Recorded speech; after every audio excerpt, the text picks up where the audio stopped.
It's June 16th, 2025. I'm at Joel Pearl, thejoelpearl.com on Blue Sky, and it's time to get in the weeds. A marvelous Monday. It's sunny and beautiful here in Toronto. Jeremy Lambert is here. He is blinded by the lights, revved up like a deuce, another runner in the night. My ring light blew out literally as we're about to go on air, so I have to move this other light that I have, and it's like right in my eyes, and I have a headache. I've been sick all week. Joel, you have too much energy. What is going on? Just stop. Hold on. I had a really nice day yesterday.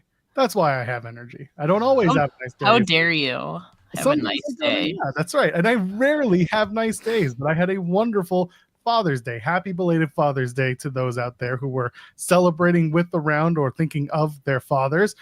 And of course, we have a guest today, because why wouldn't we? It's Monday. Ella J is here. You know her from literally everything that she does, because she does everything.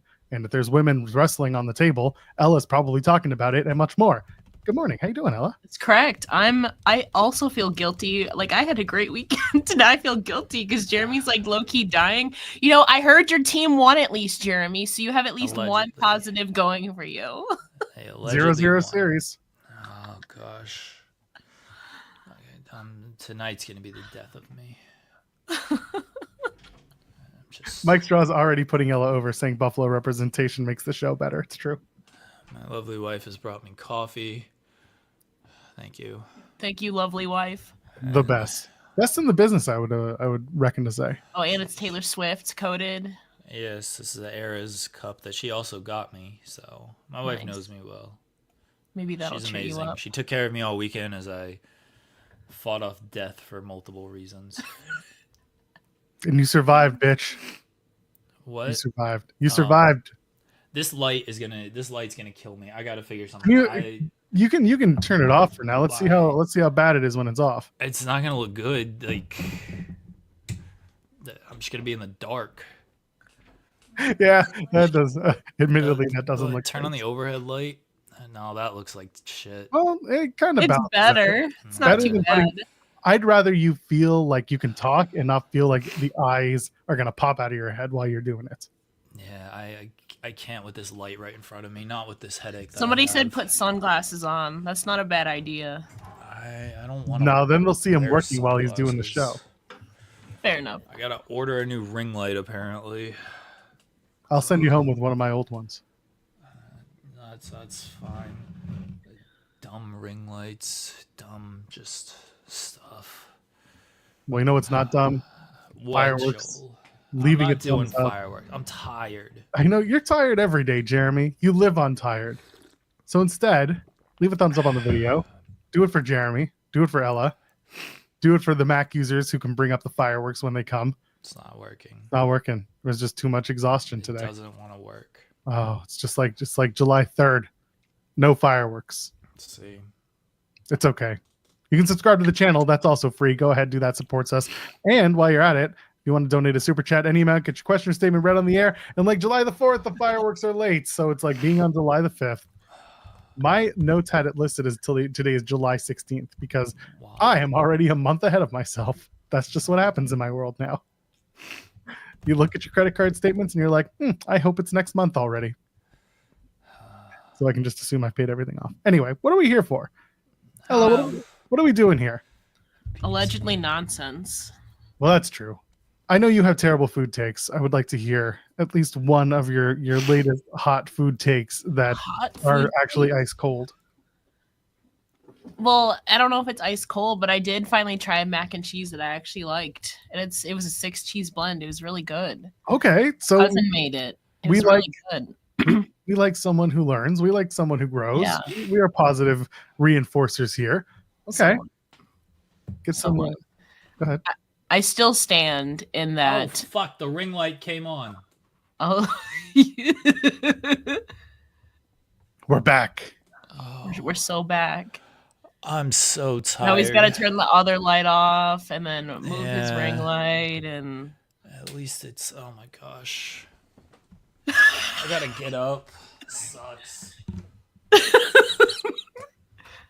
We ended Friday, and he was so like half miserable, but also yelling at the screen. And now we fast forward to Monday. Good things. I watched. Guy, look at him. Just can't win. I've been sick all week. My chronic bronchitis is back, so I have not slept at all. I watched a god awful New Japan show. That show. That was not good. I watched bits and pieces. Tomorrow I will lie and I will say I enjoyed all the House of Torture stuff to troll SP3.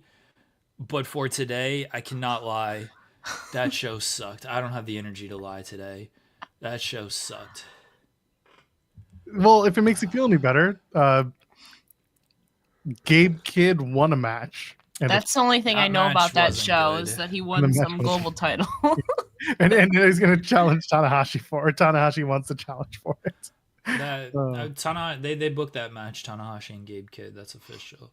Oh my SP3. That's fine, SP3. I mean, I'm letting everyone in the chat know. I'm letting the audience know that I will be lying tomorrow and saying that the House of Torture gaining 5 new members is the greatest thing in the world, and that they are the top stable in all of wrestling, and they are going to go on. They are going to go on an NWO like run where EVIL is the world champion, and Sonata can win the global title with his Giant Gonzalez outfit. I will lie about all this tomorrow. Right now, that show was on at 3 a.m. It all sucked. It completely sucked. Like, yeah, Goto and Shingo was good, but I was so miserable. You were exhausted. Miserable. You were like me watching a 4-hour Dynamite in one sitting. So miserable. That match didn't start till 6:30. It's New Japan, so they got to do their 30-minute epics. Just can y'all fuck off with that? Just give me 20 minutes or less. That's all I want. Also, the Takeshita Bolton match was pretty good. That was good. Yeah, I enjoyed that. The rest of the show wasn't good. It wasn't a good show. That's fine. There's always wrestling shows should be binned. Just toss them away. Stop. I think wrestling shows Every period company. Should be thrown away. That's fair. I'm taking medicine, everybody. This is Excedrin. Please, no one accuse me of taking other stuff. This is Excedrin. Oh, okay. There's 2 of them. I was confused as to the shape of the tablet. He's getting ahead of the story. I admire it. Love it. G1 winner Takeshi. Yeah, that's right. They announced the G1 participants, and of course, as originally noted by New Japan Pro Wrestling earlier in the day, Konosuke Takeshi is part of the G1.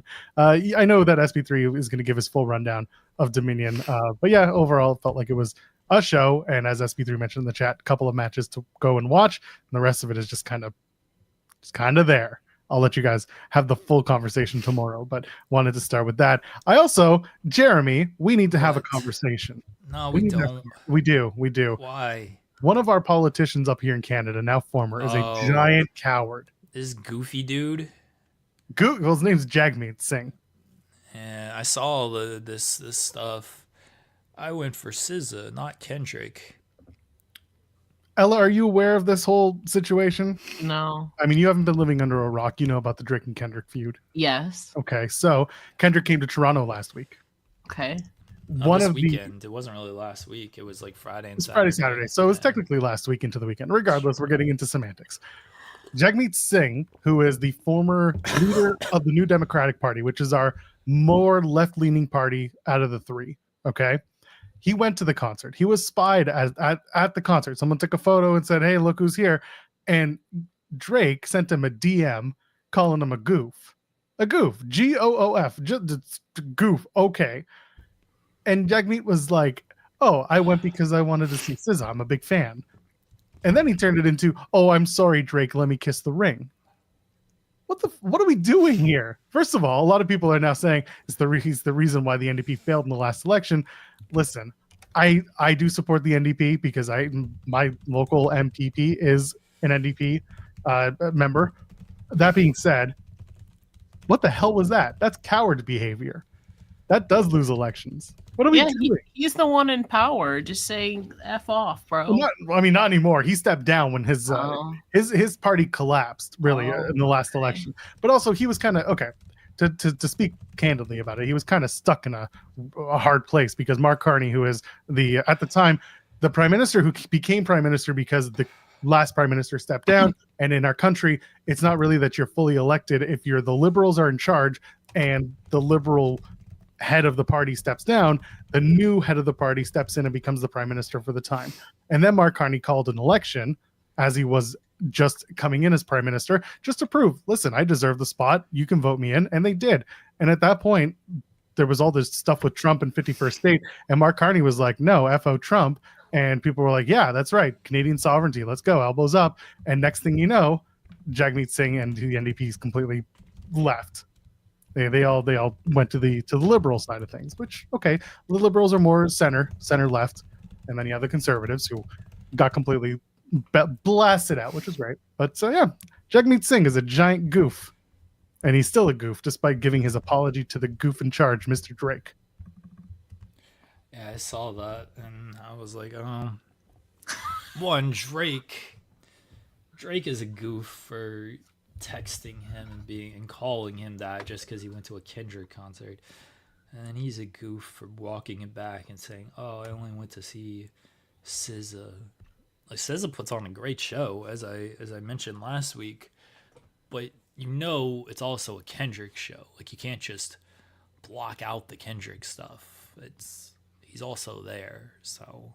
I mean, he's probably the main act. I guess you could leave if SZA's the opener.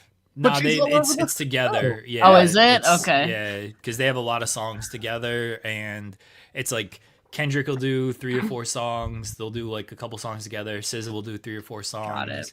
Kendrick will do. So that's it's literally both of them. Like, Kendrick is the more prominent, I would say, because he has the bigger hits, but it's not, SZA is the opening act, and like she's every bit of part of this as this tour that Kendrick is. And this guy, like this former head of an entire party, he's only 46 years old. Like, he is a young leader in the grand scheme of things, and he bows to this, which was absolutely upsetting because he had been leading that party for several years at this point. And it's really frustrating to watch because as someone who does openly support the NDP and a lot of the agenda, it was like, this is the thing. You can't just be a fan of Kendrick Lamar. Like, you can't just go and enjoy good music. Like, you can. How dare you? Like, you can't say, like, I like your music too, Drake. I'll come and see you when you go on tour next. But I want to also go see this because I like these artists. Like, he's a big music lover. Like, he's talked openly about his love of various forms of music. Why does he have to apologize? Like, what is this garbage? Also, you're a private citizen now. What does this matter? Drake was right. He's just a goof. You Canadians are just goofs. Every single one of you.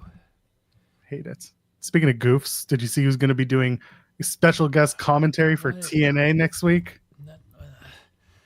Are you gonna like upset me already, Joey? Yes. Yeah, you're not gonna love it. What? Former WCW commentator Mark Madden is coming to work TNA. He's doing the June 20th tapings in Pittsburgh, so I'm gonna have to cover TNA for 2 weeks with Mark Madden's voice yelling behind the screen. Maybe Mark Madden is like, I know he does like Pittsburgh talk radio nowadays.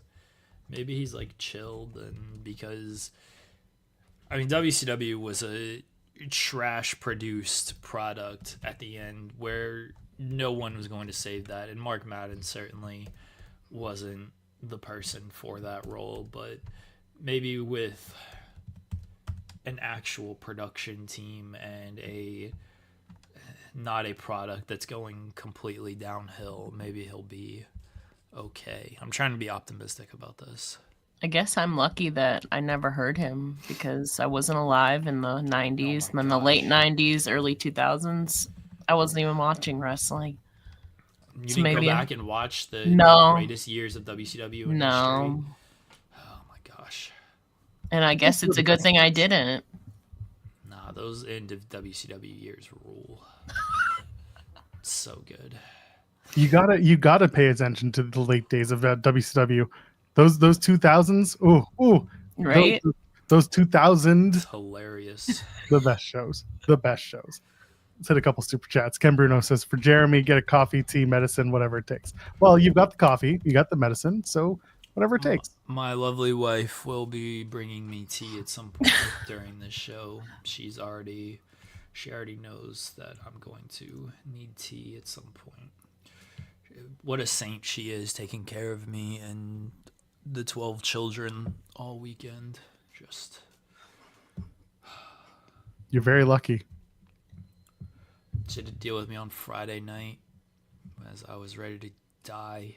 She's gonna have to deal with me tonight as I'm ready to die. Don't worry, I'll look up the flights later tonight. He did say there was 100% chance he'd die by Tuesday. I told him not to because it's more expensive for me to come to town. You don't have to come. Like, I don't care. I'm a good friend. You know I would make the voyage. You don't have to come, honestly. No, I do. Like,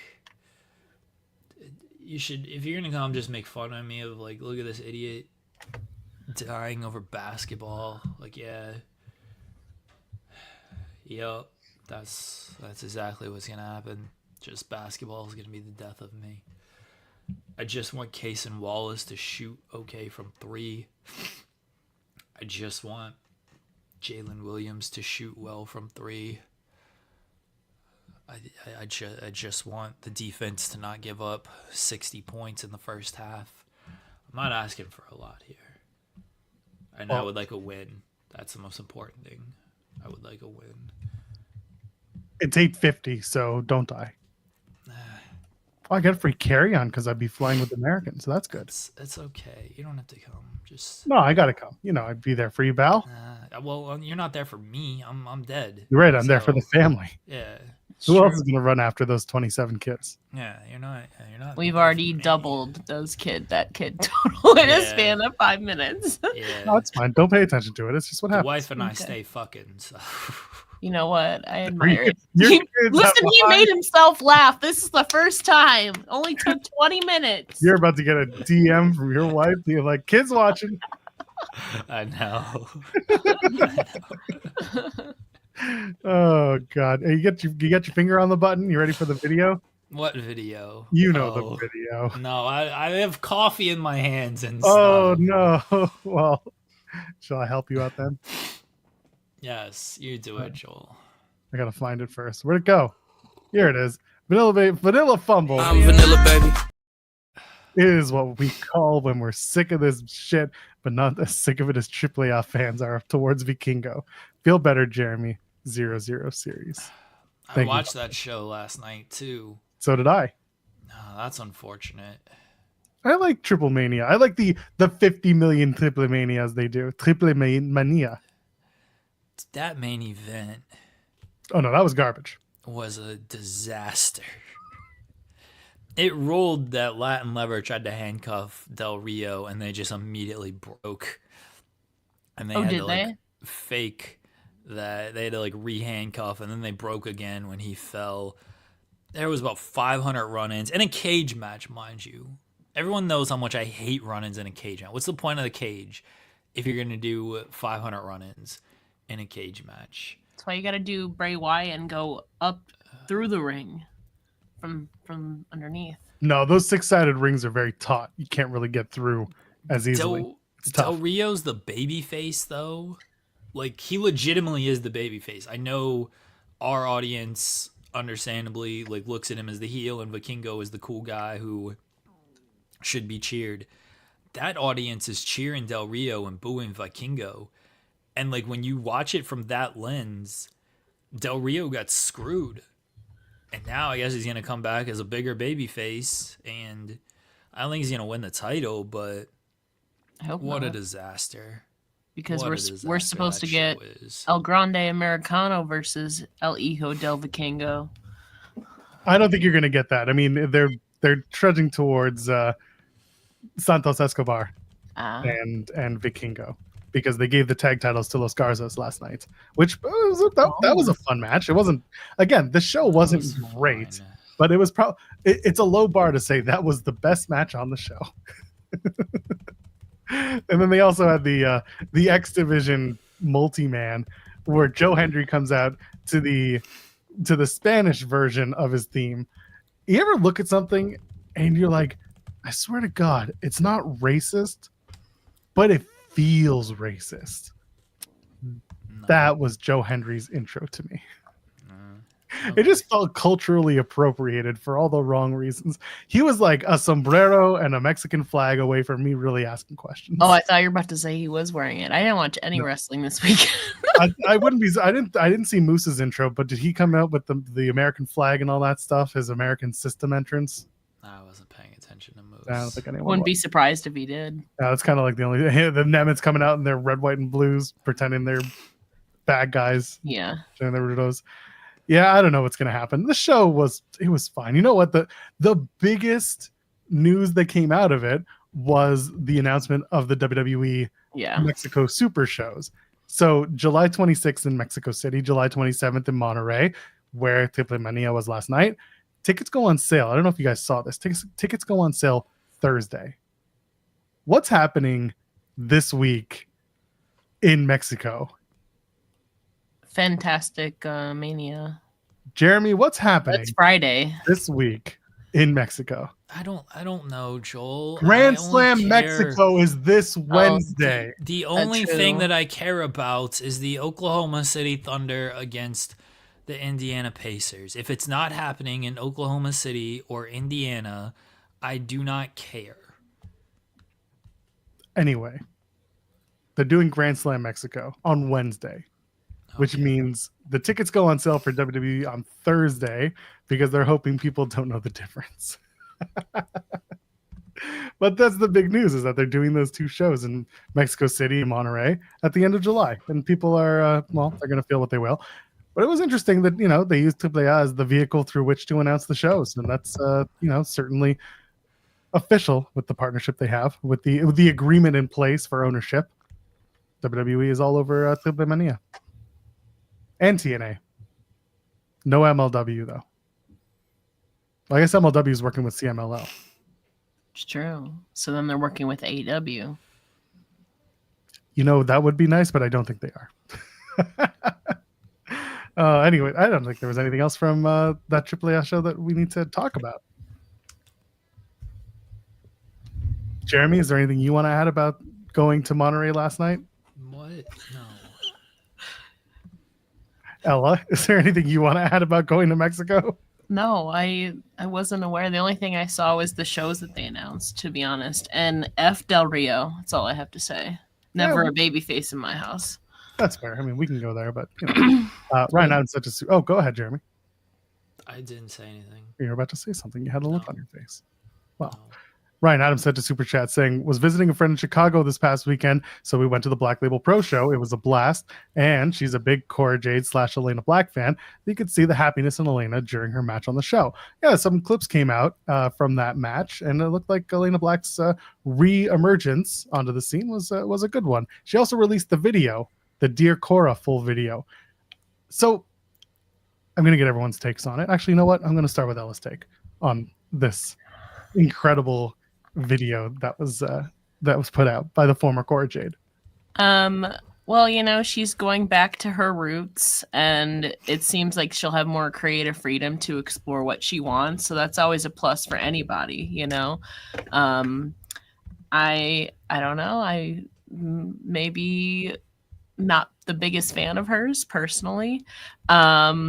But I always wish her the best, and it seems that she was having a lot of fun, and you can definitely tell that I saw some of the clips going around. You can definitely tell that she's having a lot more fun, and my good friend Samira announced her for that match at Black Label Pro, so shout out to her.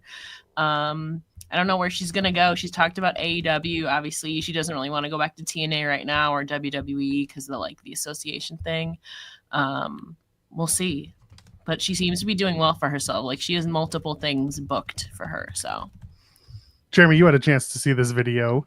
Don't the assume one that. You literally consume all wrestling forever and ever. You saw this video, did you not? No, I didn't. Well, you saw the teaser for it, the original one. No idea what you're talking about. She Talking about killed Cora Jade. That's right. Yes. The video is very well produced. Go take a look at it. It's very well done. It's very well shot.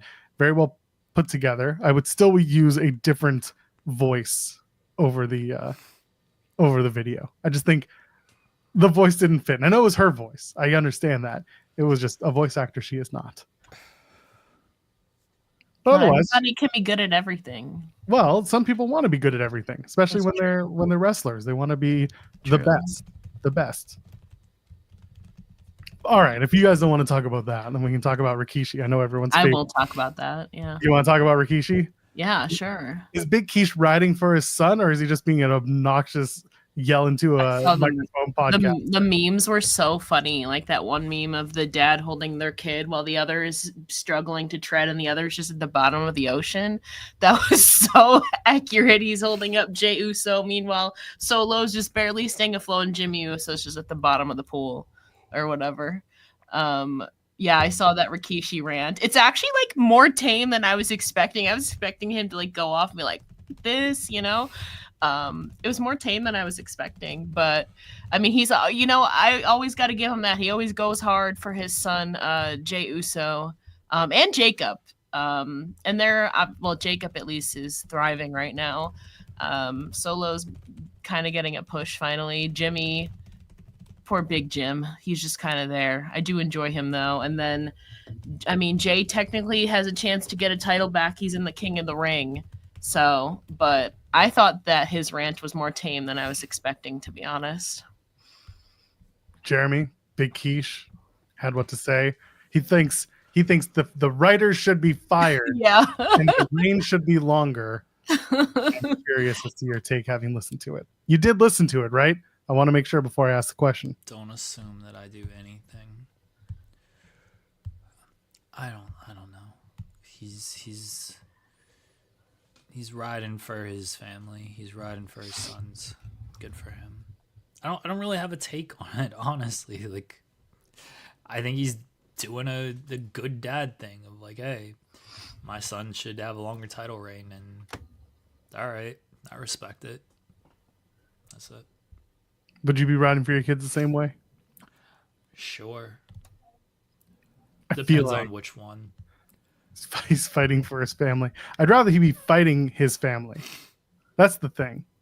He needs to be in the ring, just challenging people. Are you saying he needs to give a stink face to Triple H? I don't care what he needs to do. I'd rather see him on the TV than on that big throne prognosticating like he's a former multi-time world champion Hall of Famer.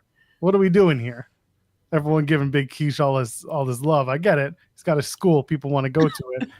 But I'm watching it and I'm just like, all right, why are we listening to this? I get it. People they want the man to ride for his kids. That's fine. He's got more than just Jey, but that's fine. Telling people, oh, fire the writers because they didn't give him a good push is a little obscene. Sometimes I get frustrated with creative too and be like, fire everybody because it's so bad. I mean, I was surprised by Gunther winning. To me, I don't know if it was a fireable offense per se, especially if the obvious path is now. I mean, I don't necessarily think Goldberg needs to challenge Gunther for the title, but that's obviously where they're going now. It makes sense if they're going that direction, but still, like, I didn't think that Jey would lose this soon. I mean, I figured he was going to lose it. But Jay Girl's pointing out, like, I love how Keish says you wouldn't see Orton like this. Meanwhile, Randy Orton's first title reign was, in fact, shorter than the one Jey just did. And, like, it all comes down to what they're going to do next with Jey. And if Jey continues to stay over with the crowd, which he is, he's very... I hope Jey just, and Jeremy, we talked about this. I hope Jey goes to his daddy at the end of the day, shows him the merch check and says, shut up, old man.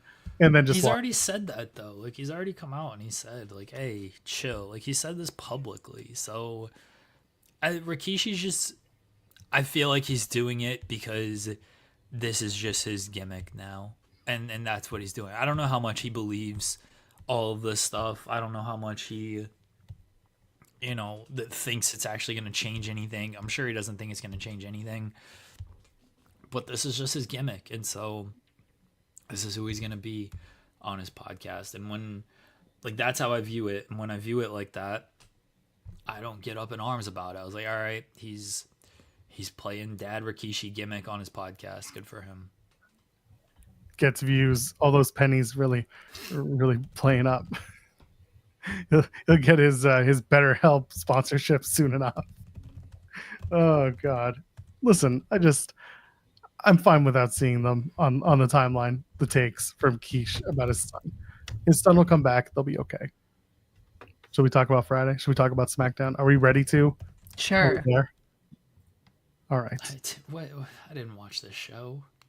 Neither did I. I saw clips. Jeremy, do you want to take the rest of the day off? You can go and just hang out and maybe take a nap. No, you did 30 minutes. You aren't running from the grind. You're sick. I have work to do. Okay. Do you want to do the work somewhere else? Because you're clearly not here. No, I'm here. Are you sure? Yeah. Okay. You can see me, right? I can see you. You want to talk to the audience? I don't know if we can really see you because physically, yeah, but like spiritually, I don't think I can see you. I watched the show, Joel. Let me, go ahead. Ron Killings and John Cena is announced for next week's SmackDown. Ron Killings going after John Cena, and now the new line is "I'm driving now." Every Ron Killings promo is going to be he's driving now. But he's here, and Killings going after Cena multiple times means we get the match. It's non-title. What are we going to see from this? Ella, I'm going to start with you. I think it should have been for the title, personally. But if they're obviously not going to put the title on, I don't even know what they're calling him anymore. They said Ron Killings, and they say R-Truth. Make up your damn minds. But anyways, I'm excited. I think since it is non-title, R-Truth, Ron Killings is gonna beat him maybe by like DQ. He might, I don't know, or maybe he'll get himself disqualified and beat John so bad.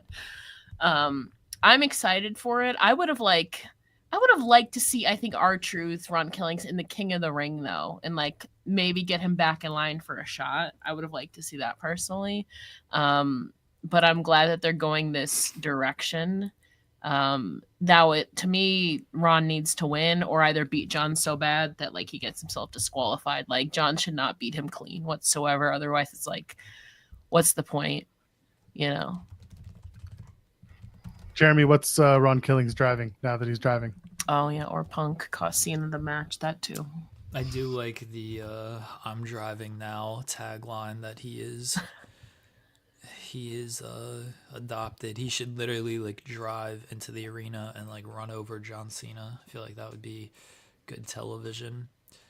Cena turning his hat backwards kind of ruled when he was yelling at Nick Aldis. I was like, oh, Thugonomics, John Cena's back. Finally some fire out of this heel run that is sucked so far.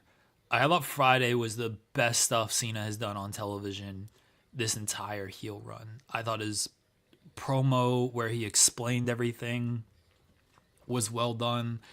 I thought his stuff going after CM Punk and calling him a hypocrite was well done. And the setting up the Ron Killings match was good. This was by far the best presentation of heel John Cena that they've done. Of course, he still has to get laid out at every turn because they can't figure out what to do besides that. They have to make him look a little weak there. But as far as promos go, this was the best they've done with him. And then the match with Truth, I think Cena's going to win. I wouldn't have Cena lose, even if it is a non-title match, especially going into a big match against Punk at Night of Champions. Maybe Punk gets involved and Truth does win. I wouldn't have, because if Truth wins, like then you got to do a title match. You can't just have Truth win and then that's the end of that. Like you got to do a title match after that. So I think Cena should win, and it should be more competitive than Saturday night's main event. But Cena should still win and still still be a heel. Kick him in the dick, as Joel loves. Kick him in the dick and let's go home. That's the best part. No, you have Truth win the match, and then Punk comes out, shakes Truth's hand, and said, "Go to Saudi, go be a champion." And then that's how CM Punk baby faces himself and gets out of going to Riyadh. The copium is always at full tank here on the show.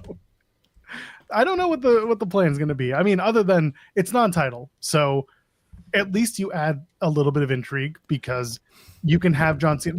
John's been pinned in the last month, right? You had Cody pin him in the tag match, and Cody brought that up in the opening promo, right? He said he pinned him. He said, "I'm coming back for you." So there is a reason to do it, but like Ken's mentioning in the chat, what do they do with Truth, or what do they do with Ron Killings after he loses? Because this always felt like this has become the final feud because of everything that's happened. Truth was brought back because the fans wanted him back, and then they put Truth immediately back into not only a serious character, but into the John Cena story. They brought him back for that. Then what is always the question that you talk about? What does Truth do? How long is the contract? That's never been officially announced, or at least no one's gotten the official word. For all we know, the contract is just for the next couple of months, and then like as a TV on-screen character, and then he goes off and does whatever's next. And this is just their way of tying up Truth and giving him what he wanted so that he can go out and continue doing what he had planned to do.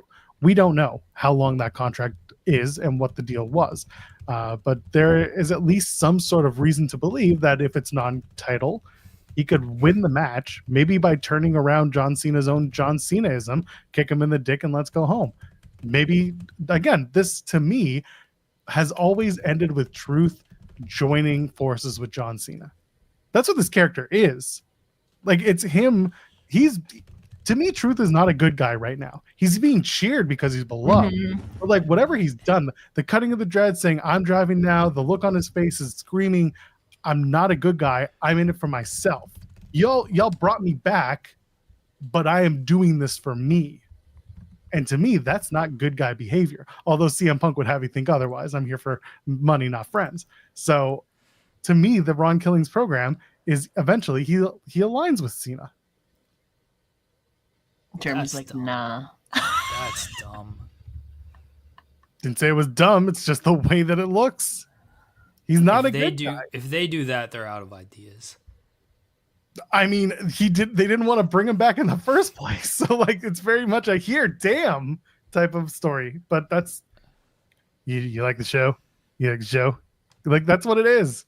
Give me Ron Killings and Karrion Kross. You can't find Karrion Kross on the back of a milk carton at this point. Shout out SP3. Kross, who by all means could have been in this King of the Ring tournament, and I had him pegged for the mystery guy. There was a story there to tell, but instead, they don't want to do much with Kross because he's in a contract year, and do they want to push him so that he has leverage, or do they want to beat him down until he decides what he wants to do next? Instead, it's like, oh, Jey Uso lost, so he gets to win his way back in. And in the back of my head, the headcanon is Keish got on the phone with Adam Pearce and screamed at him long enough that he put him in the damn tournament. And that's why Adam Pearce isn't at Raw tomorrow. So in case Rikishi pops up. It's just, I don't know. I was half expecting that the loser of the world title match would be the mystery man. They just didn't want to announce it because then it would have been. I wanted Ilya, man. I don't think Ilya was close to being ready. He?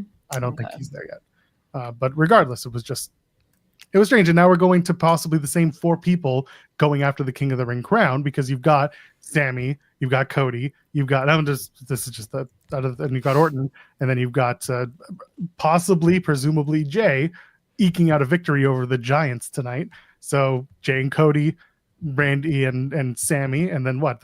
Sammy and Jey? Sammy and Cody? It's like, okay. No, it's Cody and Orton is the finals. That's what I would like, but I think it's going to be Sammy. I want it to be Cody and Randy because I've been begging for that match, but it makes sense for it to be Sammy. Sammy wins at SummerSlam and gets cashed in on by Seth. It just makes sense. I even think putting a title on Sammy. No, but they want to put Sammy in a headline-esque match in Saudi where he is tremendously over. Yeah. They want to do something with him, so it makes sense to put Sammy in the at least in the finals. And if you do a Sammy and Jey, by the way, you do go back to the night after WrestleMania where, like we talked about, he was staring a little bit too long at Jey when he was holding that title, and now there's something that they can kind of get towards. And like Kate's saying, and like we've been saying, the idea here is if Sammy wins, he gets cashed in on immediately. Yeah. And LS mentioned it too. So the idea is that they give it and then they immediately snatch it away because you wanted it so bad. He's got to work towards the moment again. And I like that, but we'll see. Mr. Iguana said no to tournaments. He wants an immediate world title shot. Triple H apologized and put Jey in the spot. Poor Mr. Iguana. He can never catch a break now. Just put him in every match. I don't know. Jeremy, where do you see this all falling with the King of the Ring? I think it's going to be Cody and Orton in the finals. And they're going to do Cody and Cena too at SummerSlam. I think you can get there without needing Cody to win the crown. Okay. Also, I think that Cody winning the stupid crown is such a silly look. But it's like kind of meta because like he does the thing anyways, you know? Well, I get that wrestling has more than one royal family, but you're hitting it a little too hard on the head. Yeah, that's what I'm saying. It's meta. Like it makes sense. I hope that it's Cody and Orton, but I think it's probably going to be Sammy and Cody in the finals. I could see Sammy putting or Orton putting Sammy over. I could see that because I don't know what Orton's plans are or what the plans are for Orton, but to me it wasn't this. I don't know. He going to the finals the second year in a row just to lose, or they'll do the weird pin again and then Orton. Will that finally cause him to snap and turn heel? Yeah. Like I've been begging. I don't know where this story could feasibly go because it has multiple directions. And again, going back to Killings and Cena, this can either be the blow-off match and that's it, or, as others have mentioned in the chat, Punk gets involved. Punk costs Cena the match because it is non-title. Killings wins. He eventually has a stake for a world title match, whenever that is. And you keep Killings kind of on the back burner as someone that is completely crazy and can come at you at any angle and still has a title match because he beat the world champion. It's probably at Saturday night's main event again next month. Killings and Cena one more time while we're doing Gunther and presumably Goldberg. Probably. I love it. It's not what I would do, but it's something that they would do. Yeah. Presumably, the word is Goldberg is potentially showing up tonight on Monday Night Raw. Are we starting the Gunther story already a month early? Or is he coming back to announce that he's just going to be at Saturday night's main event? Or is Gunther going to beat somebody down and then Goldberg makes the save? The only person that Goldberg would save in this case is a child. And I don't think they're going to have Gunther beat down a child. Gage Berg gets beat down. And no, that's too obvious. Damn. Okay. Well, he wasn't standing by. Was it? No, it wasn't Sammy. Never mind. It was Bret Hart. My bad, as R-Truth would say. I don't know then. Who would he save? I don't think he's getting saved. I think he's just going to come out and make an announcement. And that's it. Goldberg wants the spotlight. He doesn't want to save. You're next. Pretty much. He'll give his rah, I'm retiring speech. And at Saturday night's main event on my home turf of Atlanta, which has meant so much to me, I'm going to have my last match. Who's, blah, blah, blah. Who's next? And then Gunther comes out and says, we have unfinished business. Last time we were in Atlanta, we had problems. And then the problem is shown to us. Yeah, that's right. Then we set the stage for what's going on. We'll finish the battle in Atlanta. That's right. Yeah, Gunther, you're last. I feel like he's done your last before. Well, he didn't mean it then. Clearly he didn't. Roman Reigns, you're last. I know he's second to last, technically. Tells Lesnar that he's last. Oh, did he? The challenge to Lesnar. That was a lie. Is that 2016? And he had like so many more matches after that. He does another almost 10 years. Yeah. Amazing. And then every 10 years he just keeps coming back. Goldberg is an octogenarian. He's going to look like Action Mike Jackson. You're last. Dude is like 58. Right now, anyway. Isn't Goldberg like 65? No, I think he's No. 57 or 58. What was the? It was. Goldberg so much. Oh yeah, well, he's old. Dude, Bill still in Goldberg good is in, shape. yes. People have wrestled that older. Yeah, I just said Mike Jackson. Oh yeah, that's true. But he's actually still kind of good. That's well, yeah, because he's still in shape and anyway, Yeah. doesn't have to look like Goldberg, as Goldberg would say. They're probably going to say Gunther, you're last. I agree. Like Ken Bruno is like, I'll put $15 down. I'm not taking that bet because I think he will absolutely do that, and then we'll have to make fun of it, because no one's ever truly last in wrestling. That's true. Do we think that Goldberg wins the world title potentially? No. Okay. No, you have SummerSlam right after, or whatever. Nah. You got 3 weeks until SummerSlam at that point. No, because then that screws up. Then you will have him facing the King of the Ring winner. If it's Sammy, You're gonna give Sami Zayn versus Goldberg. He's not wrestling again though. Like he's saying you're last. His last match is the last match. He should win. He should beat Gunther. And then he retires. And then vacate it. Oh, I hate that. And then Seth Rollins cashes in on the empty championship. You know what? I don't mind that. I don't mind it if they go that route. Jey versus Goldberg. That's what I wanted. I wanted Jey Uso to retain so that we could have Goldberg versus Jey Uso for the world title. Give Keish something to really get upset about. I don't know what Gunther and Goldberg is, if it's going to be a world title match or not. It doesn't make sense to make it a world title match unless Gunther gets tricked into it through his own hubris, which is the Gunther character. He always gets tricked into it because he gets a little too cocky. Maybe he learns. Maybe he's finally figured out that he doesn't need to be such a dick to prove his point because he keeps falling on his sword every time he does it. Instead, he just says, I'm gonna beat you. I'm gonna put you down. I'm going to be the man to take you out and end your career. And that's it. And they move on. But we'll see what they do tonight. Your last is day one-ish. Ludwig Kaiser aligns with Goldberg. Kaisberg. That's awful. He's too small for Goldberg. Yeah, I know. Kaiser would sooner align with The Undertaker. That's true. On multiple fronts.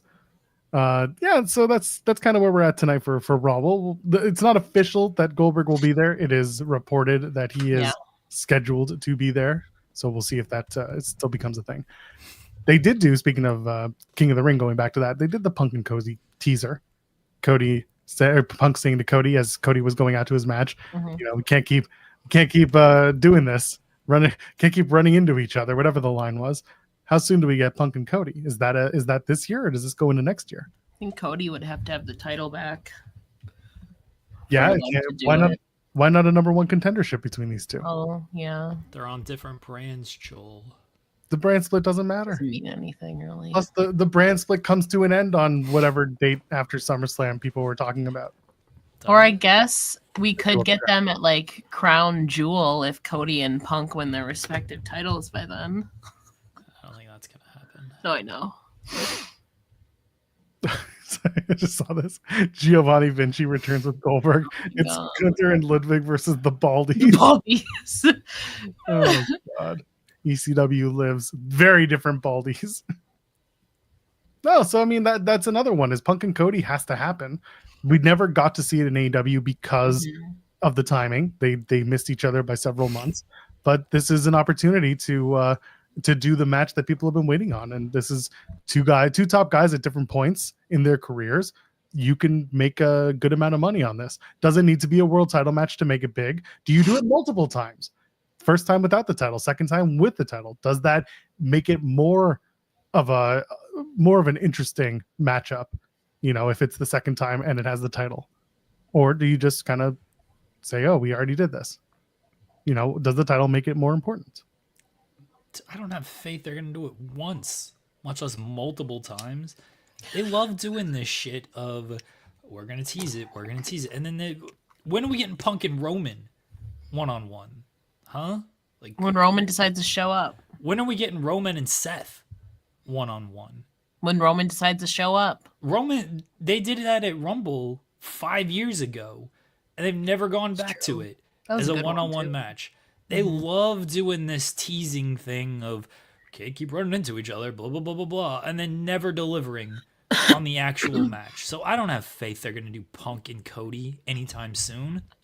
They'll probably delay it until WrestleMania next year, and then plans will change because old Dwayne will come in and be like, it'd be a great idea.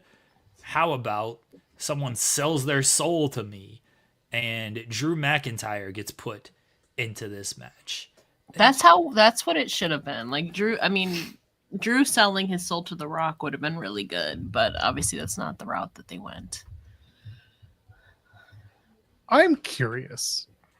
The Rock's name. George. What? I said, okay, George. Fair. I do like bananas. I don't know any men with yellow hats. Anyway, Dwayne's name has been invoked a few more times on TV than normal lately. Is this the idea of Dwayne coming back? Or is this we're trying to lure him out of his foxhole? To use the latter.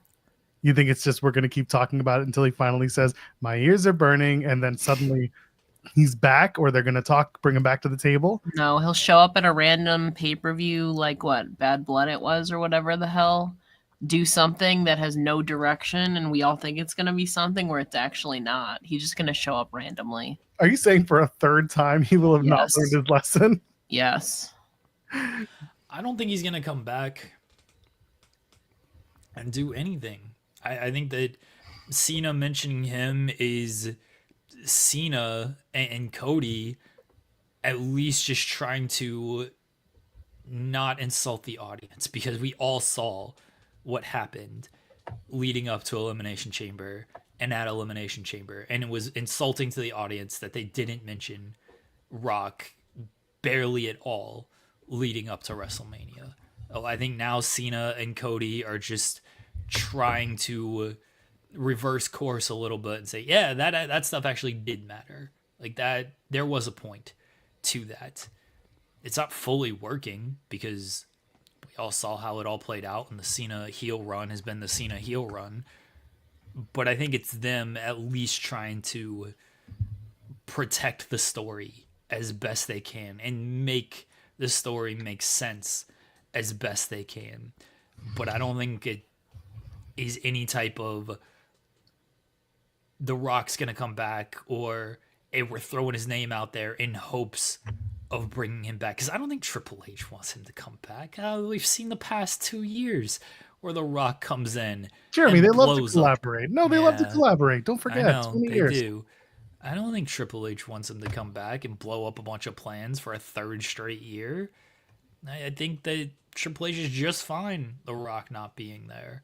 And if he shows up, great. I think it's hilarious when he shows up and does whatever the fuck The Rock's gonna do. Does the mana, drinks and drives, all that fun stuff. But I don't think he has any intention of coming back until he decides, you know what, I'm gonna come back, and then he blows up more plans. He's gonna show up at Evolution. I'll be there at Evolution. I hope he doesn't. Gonna He's going to show up and he's going to say, this is now an evolution. And his daughter is going to be going for the world title. She's going to attack somebody in that tournament and then face JC Jane. And win the title. Yeah. Kind of what I'm here for. That's hilarious that there is an NXT PLE that weekend and the women's championship, which is they're calling the best championship in wrestling. They're like, no, we're not going to put it on the show that we're running up against All In. We don't know that yet. Show. We don't know it's not going to be on that show. I don't think they're going to have JC Jane pull double duty on a weekend. They might have the tag champs. They might have the tag champs pull double duty. Who says that JC Jane's going to be the champion? You think someone's going to win that title between now and Evolution? No, I think that she might lose the title at Great American Bash, and then let's say Jordynne Grace wins the title at Great American Bash. Why isn't Jordynne Grace going to wrestle at Evolution? She can pull double duty, whether it's JC Jane, Jordynne Grace, whoever. Stephanie Vaquer wrestled 3 matches in 24 hours. They don't care. They can have JC Jane. I just think it's presumptuous to say this title's not going to be on Evolution. I'd be kind of. No, it's going to be on Evolution. It is. Yeah. You're talking you Great said it American wasn't. Bash. No, it is. They announced it. Yeah, the women's title match is happening Oh. at Evolution. It's not. Nothing's announced and nothing's planned as of right now for Great American Bash, which is the day before. Okay, I had the two shows mixed up then. Yeah, Evolution That's is my the fault. Sunday, and Great American Bash is the Saturday. I still think it's possible that she defends the title at Great American Bash, though. I still think. Maybe I like a ju- late open challenge, or she's cutting a promo and somebody comes out and challenges her, and blah blah blah. I just don't know. Like the whole concept of they don't want her pulling double duty when like they don't care about that. They've had plenty of people. I think wrestle Kate's got twice it. in the weekend. By the way, I think Kate's got it. The tournament finals will probably happen at Great American. Well, so they said that the tournament finals, which is the 4-way, is taking place on the 24th of this month. Bash. Oh, So it's just whoever wins that next week is going on to face JC for the title.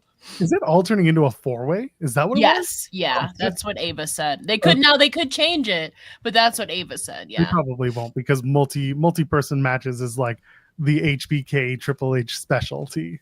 yeah. They got to get everyone involved. No, and that's the thing. I was hoping that it was going to be a mini tournament where instead of a 4-way, it goes to 1-on-1 for No, the it's a final. 4-way, Right? yeah. We're asking too much of this. It's silly.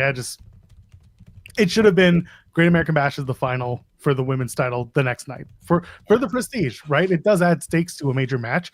And then you can also elevate like the women's North American title, make that a big marquee match. They could do a thing where maybe similar to Alexa and Charlotte, except two people pin the other two people at the same time, and that leads to like an actual finals at the Great American Bash. I don't know. It is a 4-way. They could do that, I guess. I see Kate saying Fallon Henley softens up number one contender.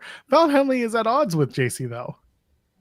They keep making that point. You know, they keep proving that because But JC they says stuck something. together when it mattered the most. Yes, but then Fallon rolls her eyes because JC says something. So Yeah. we're eventually getting to Fallon Henley, like Mhm. turning on JC Jane or having whatever. They're gonna have their barbershop through the window moment because that's what not Triple H. So like that's what Shawn Michaels loves to book.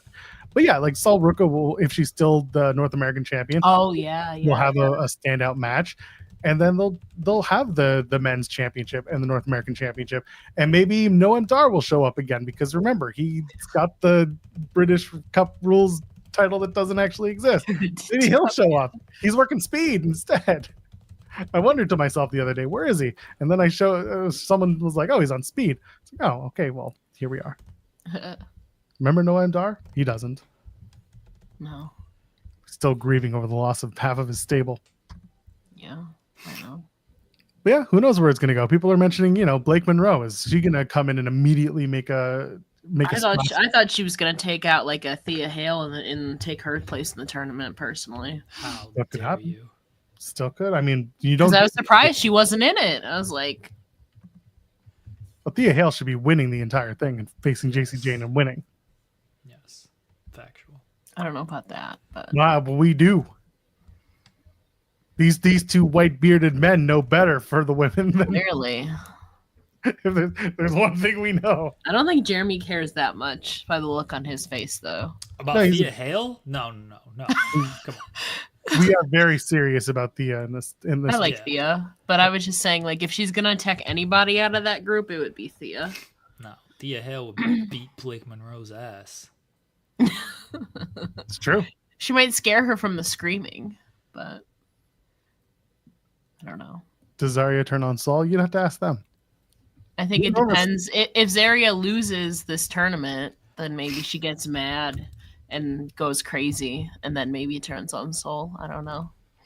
Yeah, it feels like we're getting towards Saul Ruka and Yeah. Zarya.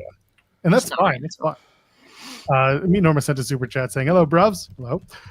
I don't trust WWE with Blake May June, by the way. April May June. Blake May June July's Sabrina Carpenter gimmick. Does she have a bathtub or bra and panties match during her NXT run? No, I don't think she Bathtub does. match. Bathtub match seems just making a pool match. The poolside scramble Yeah, brought to you by Denny's. honestly, I wouldn't mind that. That could be fun. The Mimosa Mayhem match. I'm here for that, to be honest. Well, so is the other guy. Anyway, I don't think that I don't think they're going to do that with her. I don't think that that's something that is even in the forefront based on the singular, promo video we've seen from Blake Monroe. I don't think her aesthetic screams the divas of old. I think that she is just a glammed up starlet. Who confronts her this week during her contract signing, though? Thea Hale. Maybe. Jeremy, what's the match? What is Blake Monroe's signature match? I actually like the bathtub match. Like, you got to drown your opponent. We need more death, as I've always said in wrestling. So they just fight in the bathroom, and you just got to try to drown your. Oh my God! On that bathtub. porcelain sink, though, somebody could legit. All you have to do is slam their head on the porcelain tub. Yeah, that would be terrible. And they legit what? Ella? What would they do? They would legit die. I don't want that. That's why I said a pool. That's why I said a pool match. That's fine. Pool, still drown your opponent. I guess. As long as someone's just dying. That's what we need more death in wrestling. Senior Nerd asking, explain to me why, despite declaring the glamorous of NXT, she's not competing for the world's title or the women's title, but she's not here. That's why I said she's going to take somebody out in the tournament, probably a Thea Hale, and make her way in there. That's what I was saying. Stop putting this evil on Thea Hale. Listen, who else is she? She's not going to attack Zarya. She sure as hell ain't going to attack Jordan. Why can't she attack She's Zarya? not going to attack Lash. Why not? She might. We don't know anything about this woman. Everyone's just assuming that everyone knows what she is because of who she was. We'll see. She's not the same person she once was. That's why she's not going for the world title, is because Mariah May won the AEW Women's World Title.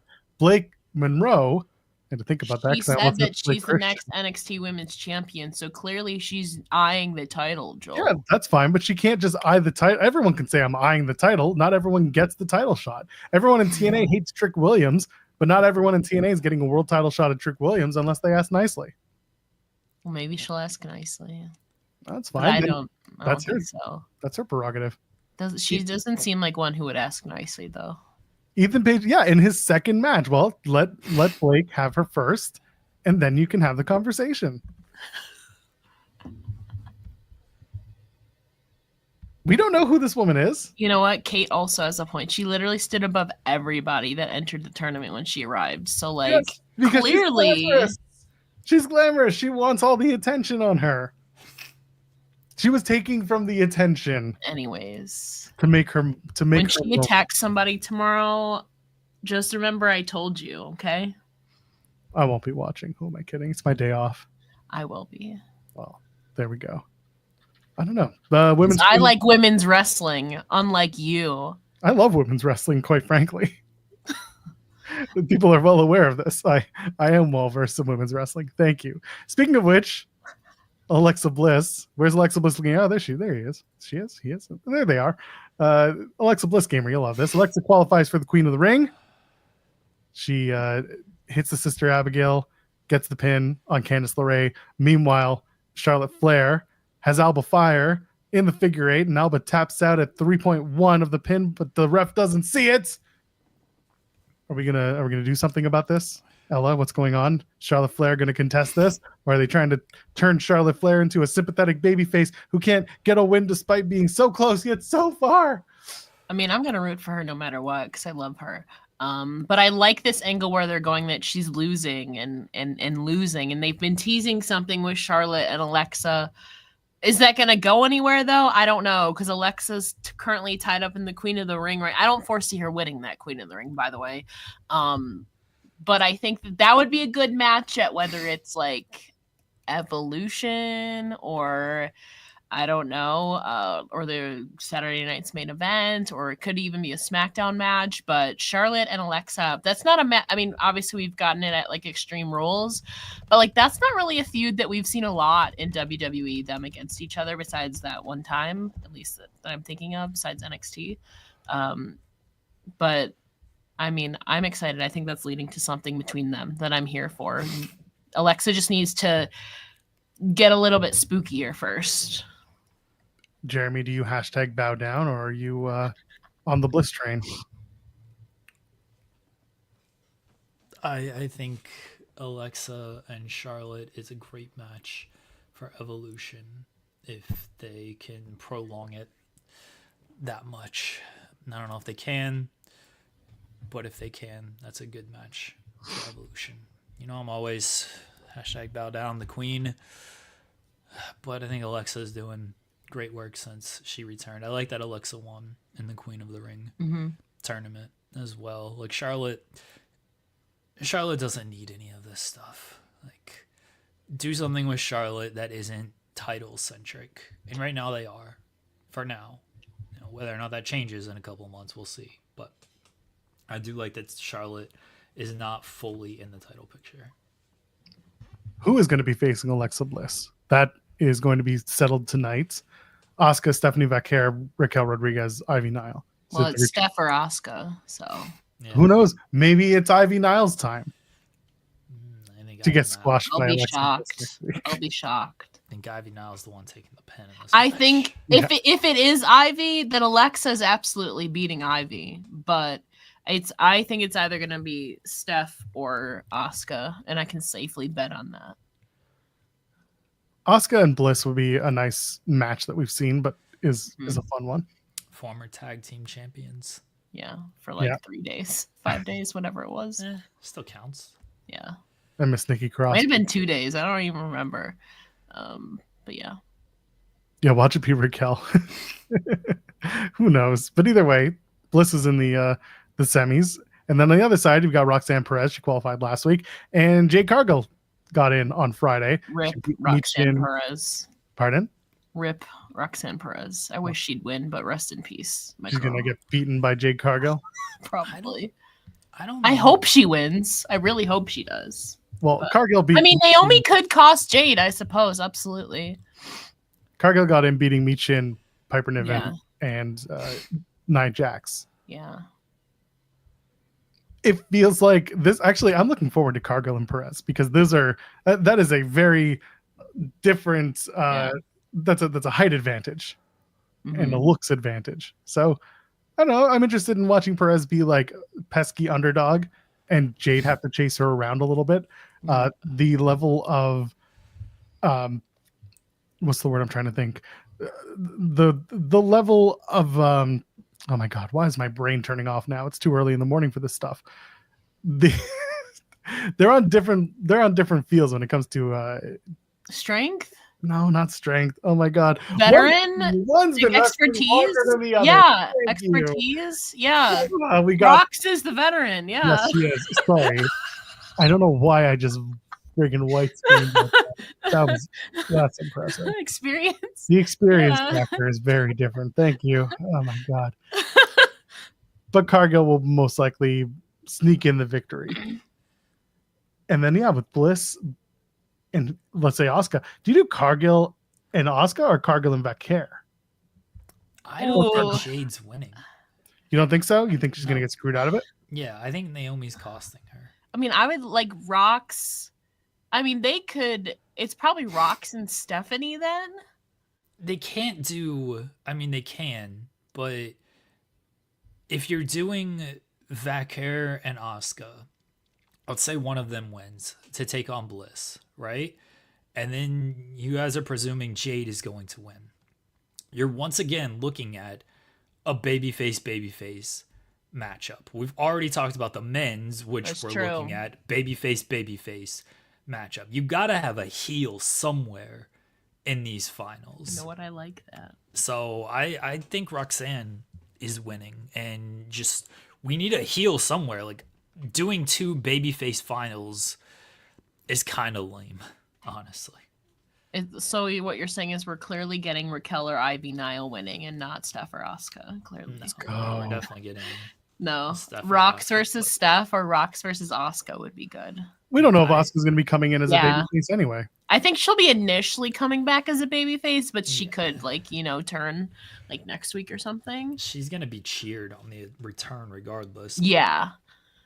I think Roxanne's beating Jade. I think Naomi cost Roxanne. Or Naomi cost Jade, sorry.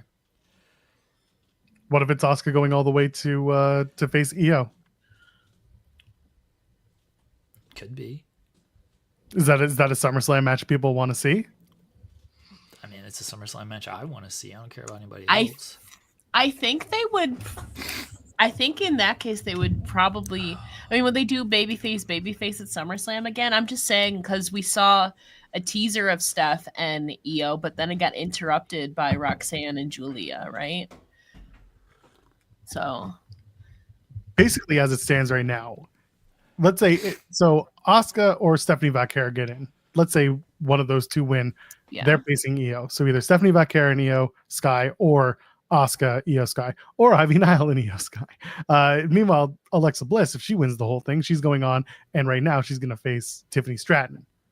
If Jade Cargill wins, she goes on to face Tiffany Stratton. Roxanne Perez gets Io Sky. So like, it really does come down to whether or not you're doing a heel babyface thing, or if you have Cargill and Tiffany, Naomi becomes the de facto heel in the story, despite the match not including her. Mm-hmm. So Naomi can really be the one picking the bones of this match that would be based around a little bit of respect, but also a little bit of who's the better woman. So at least there is a story that you can tell if you're going to do a babyface story with Cargill and Tiffany Stratton. Yeah. You can argue on the other side. The problem is you've got the Sami Zayn. If Sami Zayn goes and wins, and he's going to go face, You don't want it the same night. You're doing the same thing, just with the same briefcase, same story.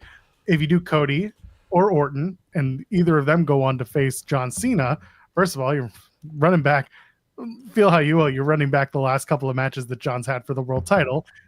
Cody being the more apropos one, given the story that they've been telling. And then on the or you can have Jey Uso, but then you're running back Jey Uso and Gunther for what is this, the 6th time? And Rikishi's happy and he's got the pencil. But other than that, is that a SummerSlam, world title match that people want to see again? No, it has to be Cody or Sammy for the men, I think. And you're still running back Sammy and Gunther. Yeah. You're doing a match that we've seen plenty of times over the past year. But it hasn't been it's the least recent though, is the thing.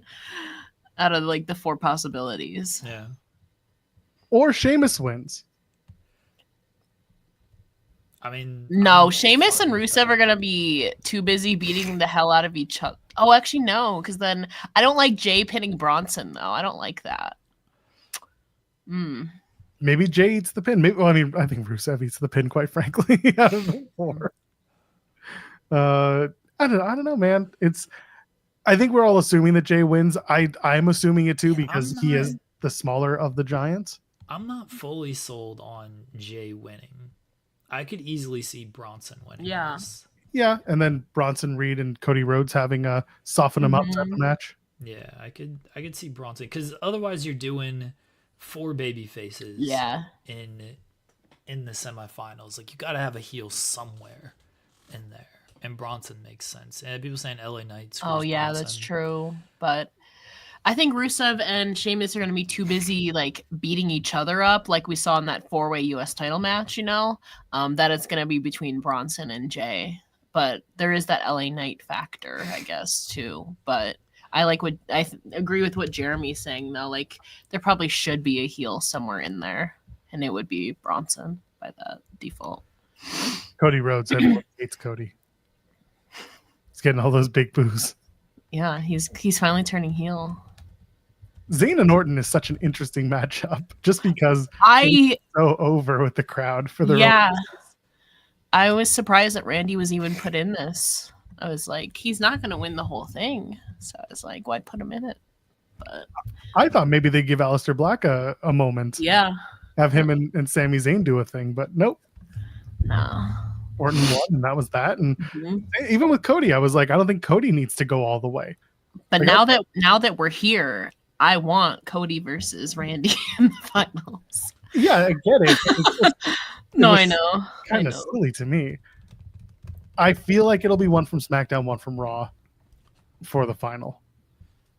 It doesn't feel like it'll be SmackDown, or Raw. It feels like they'll do a mix. At that point, it'd be Cargill. On the women's side, Cargill and the winner of tonight's match. I'm going to go with Asuka. And then, or you can do Bliss and Roxanne Perez, which Battle of the Pop Rocks. True that. But then with the men, like, yeah, you're back to Sami Zayn, Cody Rhodes, Randy Orton, and one of the 4 from tonight. That's where they can really break it up, is having one of the 4 men from tonight, not named Jey Uso, win the match and at least insert himself and be different than the presumed Jey Uso gets back into play, and then he gets to go to Saudi. Mm-hmm. But if you're taking Bronson Reed out, let's say LA Knight does that, LA Knight Bronson Reed could be a match on the SmackDown in Saudi. Mm-hmm. They'll use that as a major match to promote. True. I assume they'll do Priest and Jacob Fatu on that SmackDown too.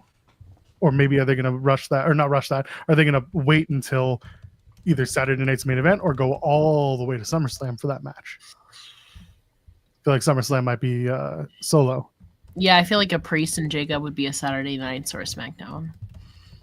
Damian Priest is becoming like the king of Saturday night's main event I'm not matches. sure if Priest and Jacob is a thing anymore. Do you think they went away from it? Now that Jacob's a babyface, yeah. Like, I'm not It's true. Tag team fully action. sold that it's a thing.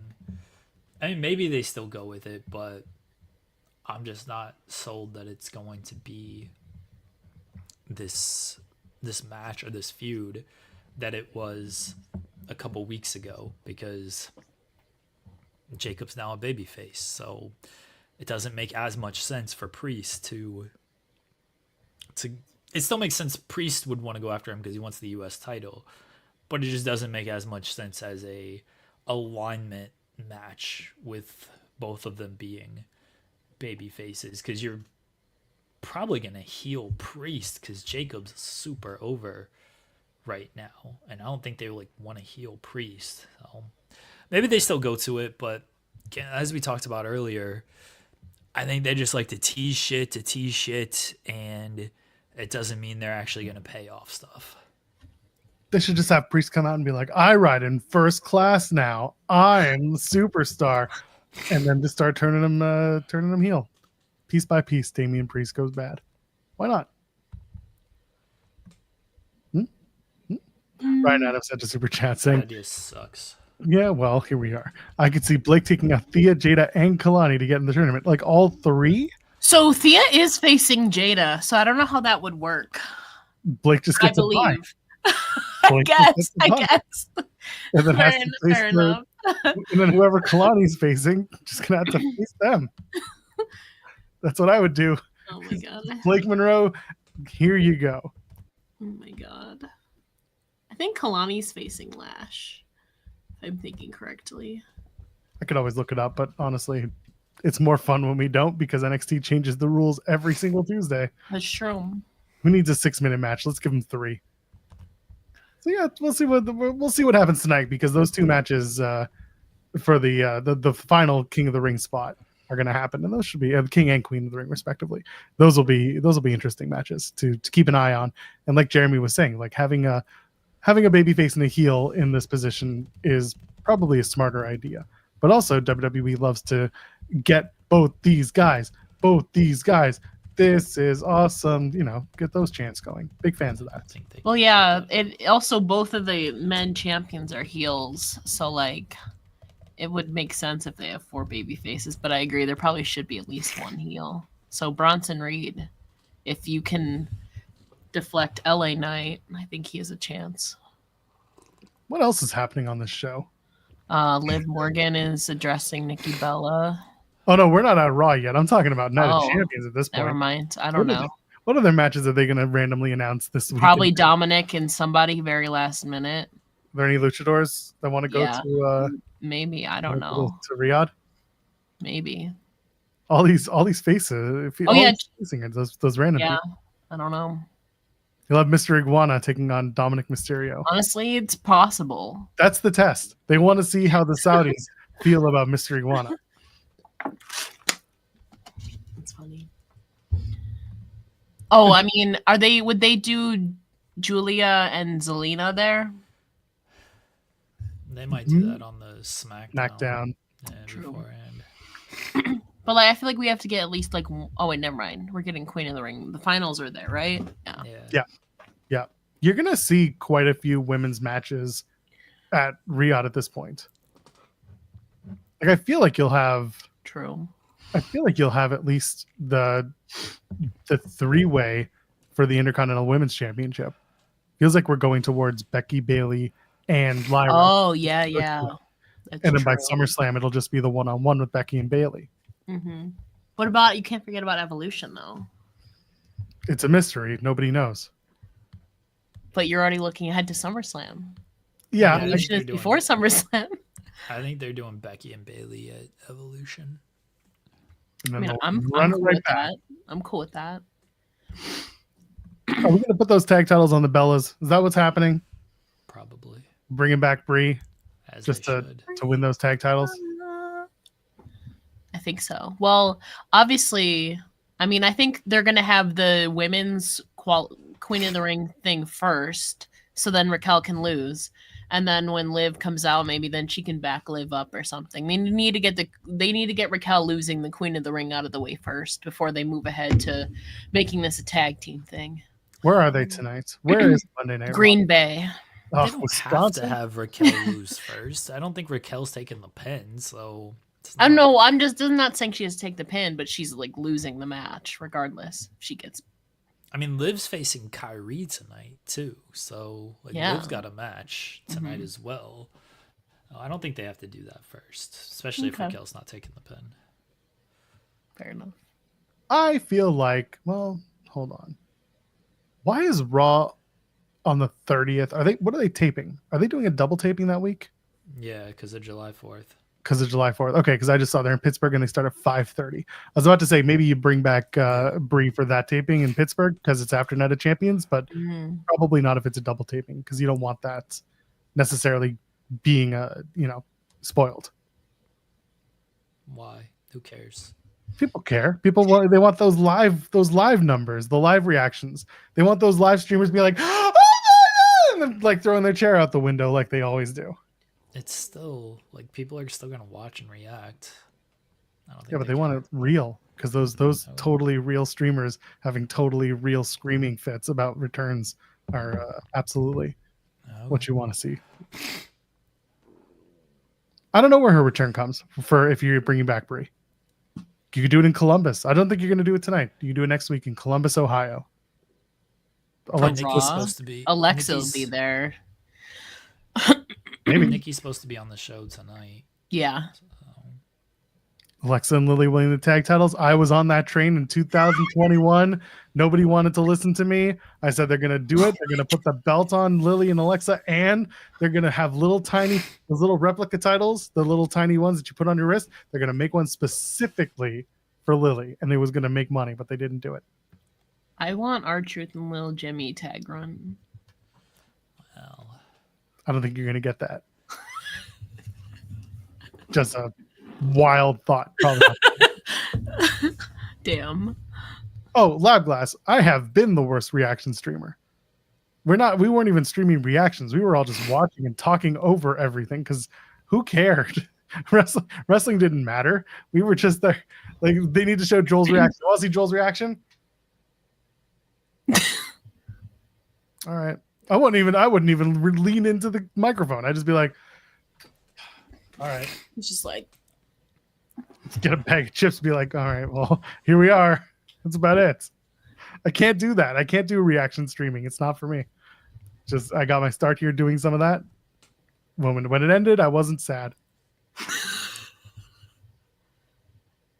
We did a lot of things on this channel before it became what it is. Yeah, we really did. Brie coming back is inevitable. You could do it tonight.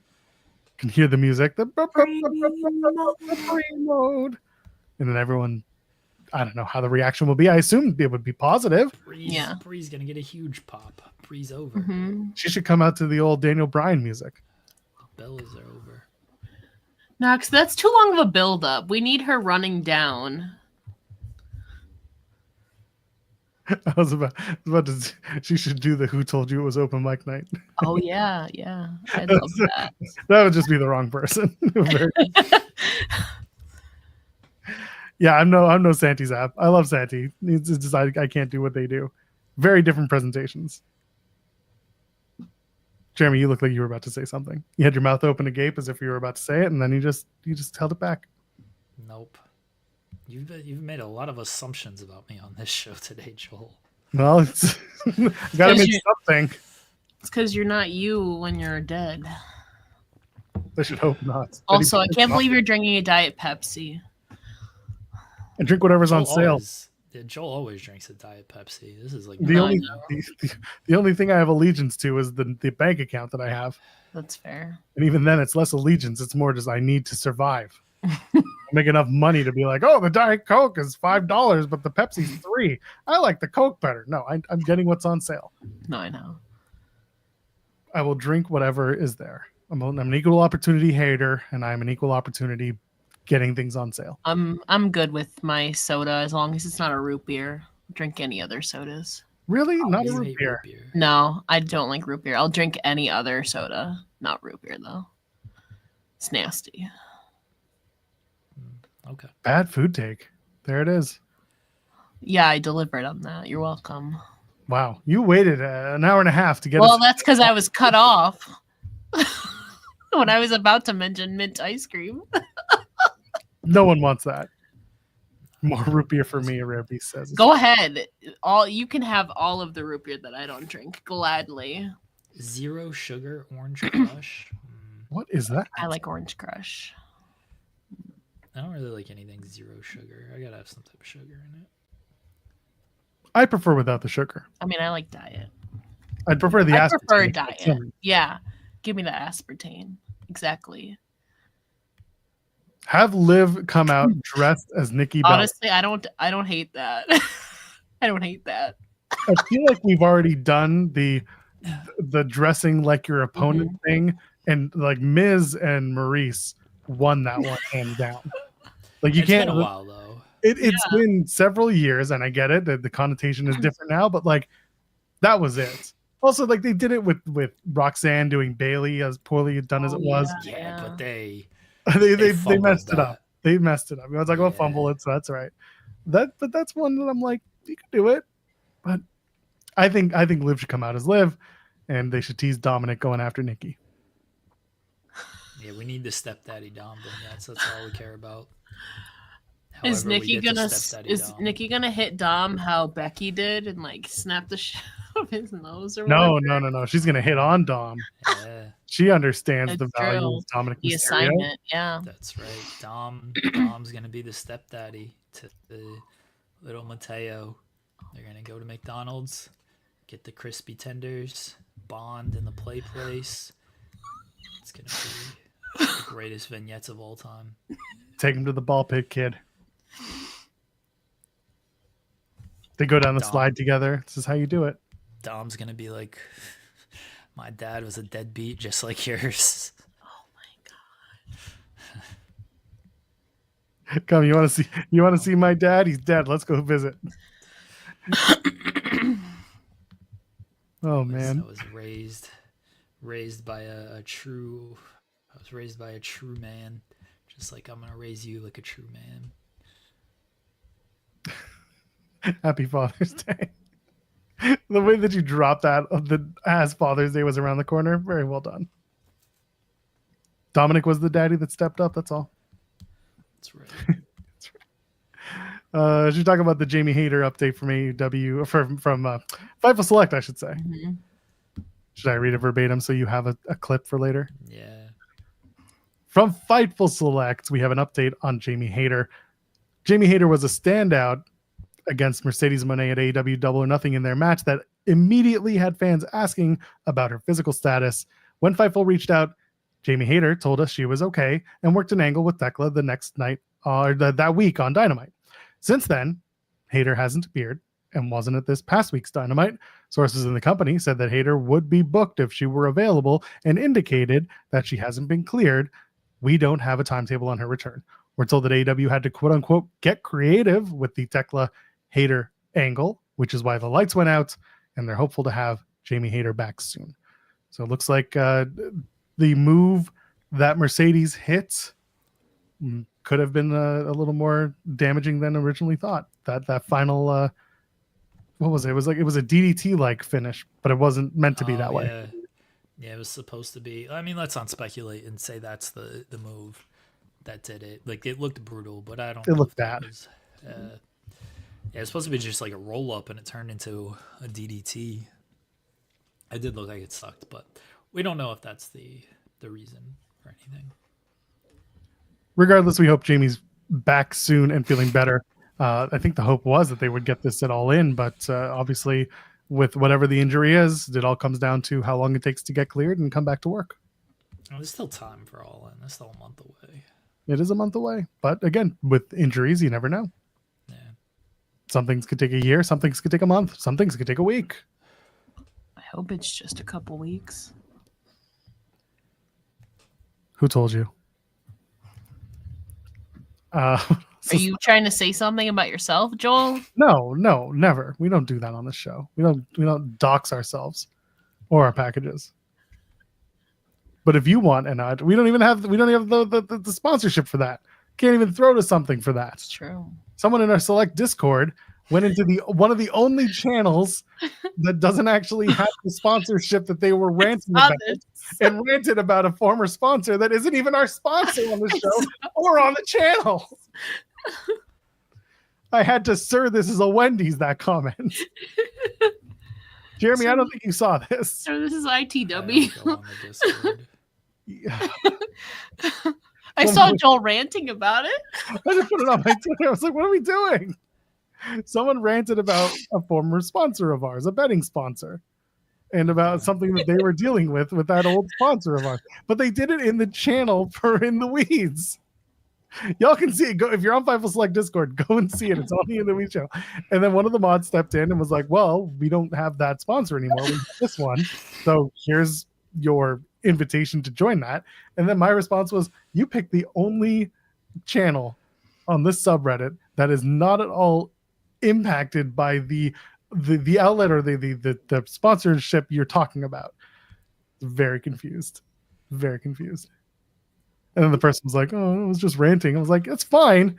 Maybe pick a different spot for rants. Anyway. There's nothing else. I see now. Yeah, you see it now. It's on the Discord. Y'all can see it. The person just wanted to rant. I'm like, that's fine. Like, it's the weirdest place. Zeno Hour, if you do it, that's on you. I don't have any of my notifications turned on my Twitter. No, I never said that. I technically didn't even comment on that. I just said that I hope that Jamie's only out for a couple weeks. I didn't even note that because Jamie's my girl. I said I hope she's only out for like a couple weeks and she's okay. No, now's your chance. Do you want to say something that can implicate you? No. We can get Although I will say, I like Mercedes a lot. I don't think she needs that CMLL title. I'll leave it at that. Too bad. We'll get into that conversation on Wednesday and Thursday. Yeah. Is there anything else in this week that we need to touch on? Because otherwise we can go home early. There was not much on the wrestling docket, and I know that the main show will be the SP3 conversation along with Raw tomorrow. Are we not going to talk about the CM Punk promo?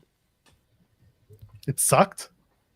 I didn't watch it. So it wasn't great. It was kind of clunky, and it just felt a bit odd. CM Punk and John Cena had a face-to-face that then led to Ron Killings picking up John Cena once again. I'll get your thoughts on the Punk promo, because here I am throwing it back to you, Jeremy. I gave you my immediate thoughts. I thought Cena's portion was really good when he called Punk a hypocrite. I'm a little surprised they're leaning into it as much as they are. I thought Punk tried, but he didn't actually address Cena's comments. And him coming out and saying, you're a goat that I'm going to spit roast and sacrifice to the gods of wrestling. And here's CM Punk to make your title reign interesting again, which, to his credit, I mean, as I mentioned earlier, this has been the best stuff Cena has done, is the promos with CM Punk since he's turned heel. So in a way, yeah, Punk is making Cena's title reign interesting again. But he didn't really address the whole hypocrites and going to Saudi. He did say, I'll follow you to Mars to prove I'm better. I'll follow you to hell to prove I'm better.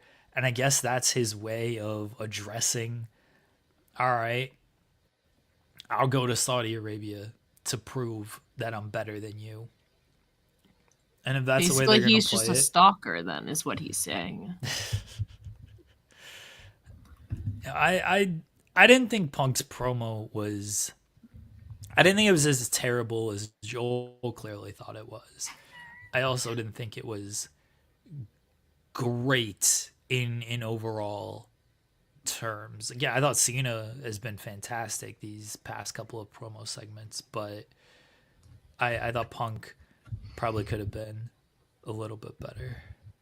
It was very needlessly inside baseball for a story that is already inside baseball. That is the problem that I have with it, because we're inside. We get it. We see it. We know what it is. They're not going to talk about the biggest elephant in the room, and seemingly they're going to dance around it until presumably the last episode before the match, whether that's the one in Riyadh or if that's the Monday night before they leave. So like they're gonna do stuff like dress like a toddler who struck out a T-ball. And even Punk, then they do the whole like, I didn't think that was good either, but someone made me say it. LOL, guess who? Like, he didn't say it like that, but he effectively made you feel like it was written for him and he was just going with the flow, but he said the line, "Are you happy now?" Like, it was awkward.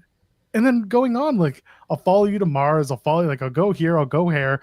I will not beat you, Sam I am. I would not, could not with a ham. Like, it was getting cutesy. And then he did the whole, like, I'm making your title reign, or what did he say? I'm going to make this interesting and make your retirement tour palatable and watchable. They called me to that. Like, okay, we know that it sucks. We know that it's been sucking. We don't need to hear, I'm going to make it better, because that just makes it's for all the things that Paul Levesque hates admitting. He just sent CM Punk out to admit it for the crowd that this has sucked and this was the thing you wanted and now we're giving it to you. When meanwhile, Ron Killings was something that was brought back because the fans got upset and the reaction was, "You enjoy the show? You like the show? Yeah, it's all part of the show." Like, what's the point? Punk coming out and just saying, "I'm trying to make your retirement tour better," was obnoxious. Same thing with the toddlers. Same thing with and he tries to use the anecdote about the truth, the man who tells the truth, and he gets lost in it. He's like, "Did I say it right? Did I not say it right?" Like, he had to stop for a second and make sure he said it right. All this to get to the truth hurts line, and then Ron Killings comes out and does the STF. Like, it just felt bad. It just felt fake. It didn't work. And again, it was very inside for no other reason than that's the only way they can tell this story, even though it doesn't need to be this way. Spit roasting the goat. Yes. Yeah, spit roasting the goat. I was like, what? And then he said happy endings. Like, let's all do happy I saw endings. that clip. All right. Give him a happy ending. See, I didn't mind the "I'm here to make your title reign interesting" line, because like, that's CM Punk, right? Like, that's who Punk is. He's going to do inside baseball lines. Like, that is what makes Punk. But then if he's going to do that, sorry to cut you off, if he's going to do that, then he sure as shit should say, "I'm only following you to Saudi." Like, why are we making going to Saudi a thing? Why are you trying to heal the Saudi deal? Are you what's the point? What comes from this? Well, I think that's why he did the "I'll follow you to hell" line, to prove that I'm better than you. Like, maybe you're not satisfied with that's how they're going to reference it, but that was his point of, how can I say this is the reason I'm going to Saudi without making it a thing that I once tweeted, "Go suck a Saudi blood money covered dick." in reference to this deal. So I saw a lot of takes on it. I didn't find it as bad as, again, clearly Joel did, and a lot of people. I understand, like, all right, if you didn't like it, you didn't like it. Like, and I thought Cena's portion was really good. I thought Cena calling him a hypocrite was really good, and that's something the heel version of John Cena should do. Now, I do think that Punk needs to fight back a little bit more on that, but they still got a little bit of time to do something. I assume Punk's going to be on the show tonight. I know Cena's not,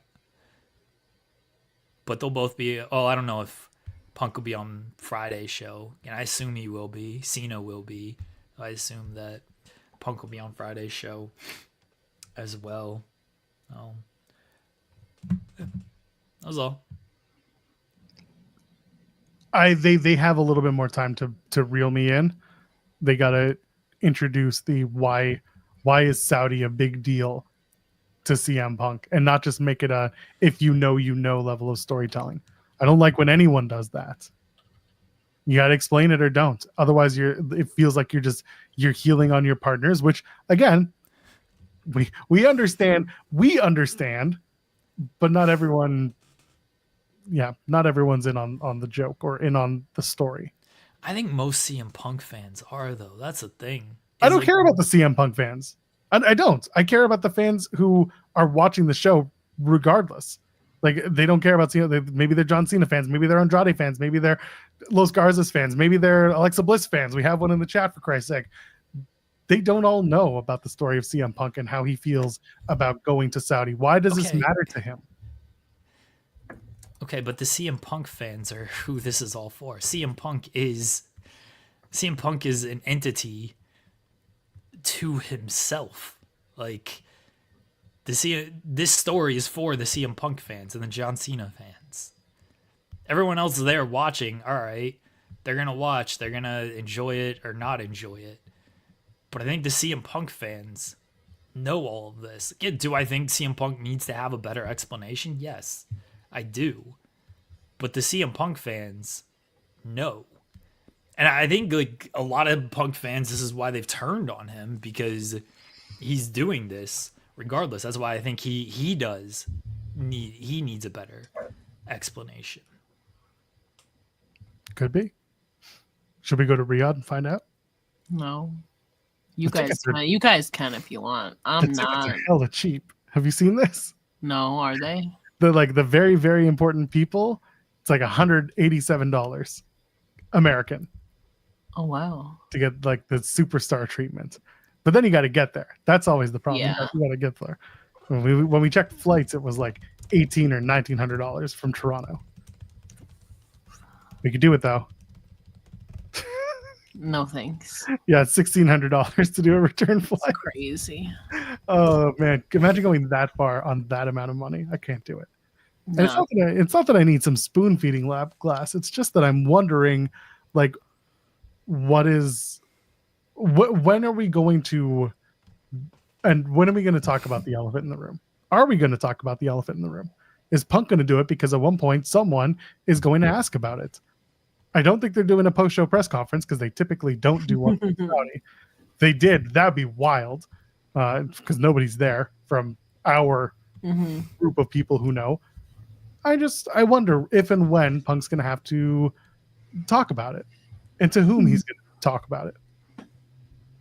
SummerSlam, I guess, depending who he faces. I don't know. It's a 2-night thing. There's a good chance he'll be at a post-show press conference. I don't necessarily trust the in the room to ask that question at that's that point. Fair. Because the moment may have already passed. Yeah, and that's not me ripping on our media people, on our media pals.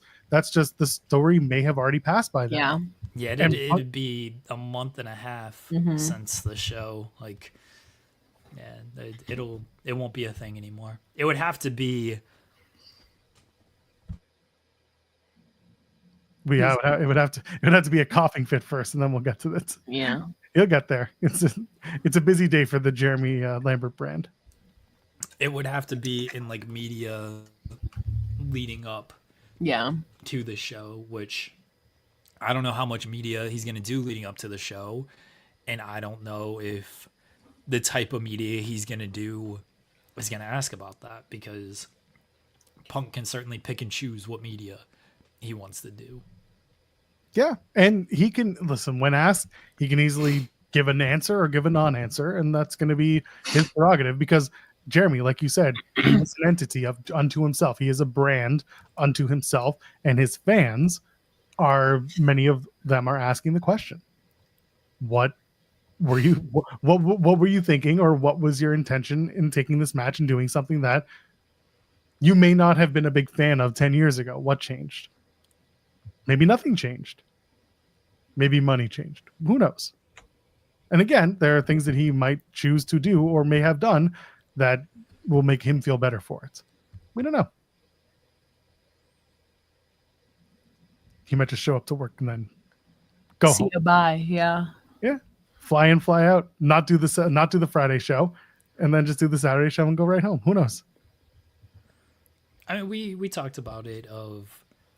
We don't know if he may donate his check to some charity or to some cause with what he gets paid in Saudi. We just don't know.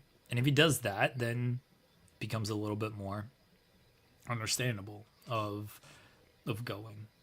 But we don't know if he's going to do that. I'm also of the belief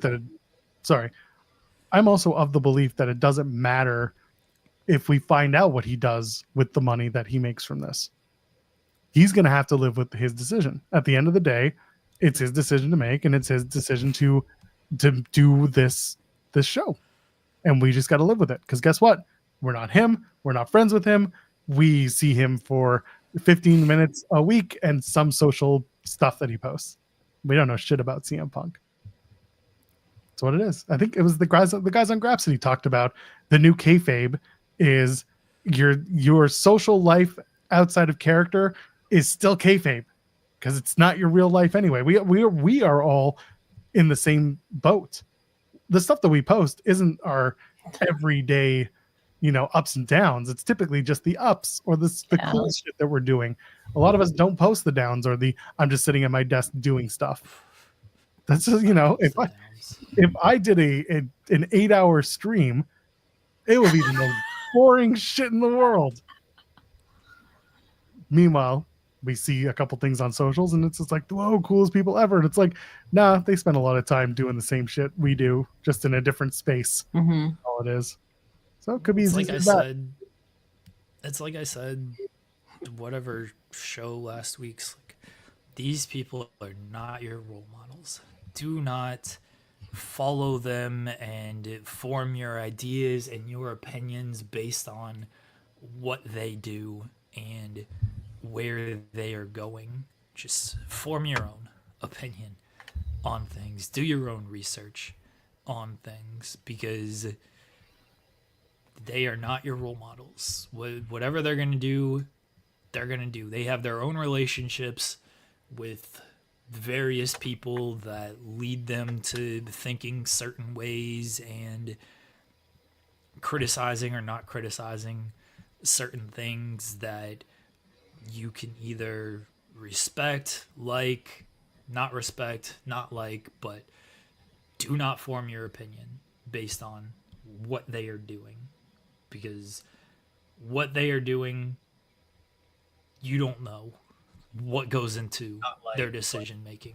You might see a post, you might see whatever, but you don't know their thought process on these things. And when go ahead. I was gonna say, you're my role model, Jeremy. That's unfortunate. And I was gonna say, and when they want you to apologize for going to do the thing you want to do, don't apologize. Don't apologize for going to Kendrick. Don't tell them you're just a fantasizzer. You goof. You don't be a goof. Yeah, I don't look up to Joel because he's a goof. How am I a goof? Well, you're Canadian. So. That is a fact. I am a Canadian, but I also do not like Drake, so I got that going for me. Mm. Yeah. Very well known. You didn't go to Kendrick, though. You should have gone to Kendrick. My ass couldn't afford to go. He was there. No, he went to see SZA. That's it. No Kendrick. No, I walked down to see Kevin and says, I don't care. I just couldn't afford those tickets. The only way I can go to wrestling shows these days is as a working member of the media, because then I don't have to pay for the wrestling ticket and I'm there to work. That's the only way I go. Kindred tickets weren't that expensive. Granted, I got them like when they literally went on sale. How much did you pay in the end for yours? Just one ticket. I don't recall, but they weren't bad. Like I think I'm frozen. Okay, am I good? Yes. Yeah. Okay. Yeah, they weren't bad. The price on them wasn't too terrible, because if it was like really bad, I probably wouldn't have gotten them. They were $250 here for the Friday night show. For what kind of That's seats? 500s, which was top levels. My God. It's pretty bad. Yeah, that's bad.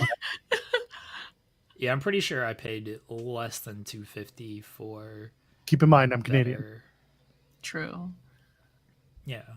What does that So have to do with anything? 30% off. It's probably like $180 here. Yeah, it's maybe? pretty close. Yeah, you would know. You know you deal with the exchange more. I don't know the exchange. Just take 30% off. 170, 180 here. Yeah. All right. Well, I don't remember how much I paid, but it wasn't terrible. Like it was enough to where I was like, yeah. But like 500s, it's crazy. Yeah, but for 500, that yeah, that's robbery. That's what it I is. feel like I paid less than 200 for 200 section. So, dude, it sucks being this age, having known that we paid much less for tickets back before the pandemic. Even pandemic just wrecked everything. Yeah. There was a time when I could go see, Iron Maiden at the Air Canada Center at the time and spend like $50 for front row bowl seats and all that stuff. Mm-hmm. Those days are long gone. Yeah. I mean, you know what? When summertime comes along and the local amphitheater, the big amphitheater here, has a sponsorship deal with one of the pizza shops, they do $11.11 for tickets. I think it's steadily crept up over time, but it's still under $50 for a bunch of concert tickets where you can sit on the lawns and you can go and enjoy the show, and like that's cool. But you still got to find the promo time and then go buy the tickets before they're sold out. But it's something, it's something affordable in a world where like $250 for a god level seat is, and I'm not talking good god, I'm talking sitting with the gods chairs. Yeah, you can't do it. Never doing that again. It's like I'm never sitting in Jesus seats again. I almost died. Never doing that again. Like sitting in the press booth at a wrestling event. I do wish that when they did Montreal, that they had put us up in the in the gondola. I talked about this way back on other shows, but when they did the Elimination Chamber pay-per-view, the Bell Center, their press box is suspended past seats on a gondola around the arena. I wanted that so bad. You were basically looking down and you'd be looking into the Elimination Chamber. Yeah, I'd feel like I'd be like sick. I'd be like, get me out of this. I would have loved it. But instead they put us in regular seats and it was boring. Had to have the regular seats for the seats. That's fine. Anyway, Raw is tonight. We talked about the King and Queen of the Ring matches, and then we mentioned Liv Morgan addresses attacking Nikki Bella, and then she's got a match with Kairi Sane. So I guess that's when something will happen. The Nikki. What's funny is that if Nikki comes out at Kairi and Liv match, Kairi like saw Nikki and then ran away from her last week when they did that interaction. True. I don't know if they'll play into that or if something or nothing will happen. I thought it was very funny. Bayley's set to appear. She'll call out Becky Lynch, and I'm sure she'll get Lyra, and that'll become a thing. And then the new era of Gunther begins. So I guess Goldberg's going to actually just like show up and not. You're last. Goodbye. He'll just show up during the Gunther promo. So there's that. Sure. He's just gonna say you're last and then leave. No, they'll talk. They'll do it. No, I know. That's probably, is that going to be the last segment or is that going to be the opening segment? That's what I'm wondering. Oh, I don't know. Do you want to? I think maybe it'll be the. I think it'll. Do you think the King of the Ring? You don't think the King of the Ring thing is gonna close? I think it is. If it's gonna be Jey who wins, crowd doing that. Yeah. Big Quiche up in his big chair. He's getting all happy. You're just jealous of his big chair. I have big chairs. I got 2 of them. Uh, Jeremy won't be watching. He'll be doing other things tonight. that's true. Ella, let's get out of here. Jeremy, let's get out of Joel here. uses his chairs for. I use my chairs to sit in and enjoy the company that I have. Ella J, would you like to plug anything? You can follow me on Twitter, Instagram, and Blue Sky at It's Ella J. I don't know again why I invited myself here. Just kidding. I'll be back sometime in the future. Hopefully Jeremy's not as dead then, because he's my role model. Give it like 3 months. Okay. Don't do that. The same link as always. So there you go. Jeremy, What? would you like to plug anything before you get out of here, you miserable son of a you-know-what? I don't care about Raw tonight. I just want Case and Wallace to hit a 3. I just want Chet Holmgren to not have his toe on the line when he shoots a 3. I just want the Oklahoma City Thunder to win tonight. That's all. Who cares about wrestling? That's all. Rest in peace. I'll be getting the tickets later on tonight. Mm-hmm. For Jeremy Lambert. For Ella J, you know who I am. You know who they are. We'll be back tomorrow, 10 a.m. Eastern. The Ghost of Jeremy and maybe SP3. Actually, it's more like Maybe Jeremy. Definitely SP3. Who am I kidding? SP3 will be here. Me, we'll see. I'd like to have my day off, but we'll see how Jeremy's doing. But for them, all week, 10 a.m. Eastern. We'll see you in the next one. Cheers.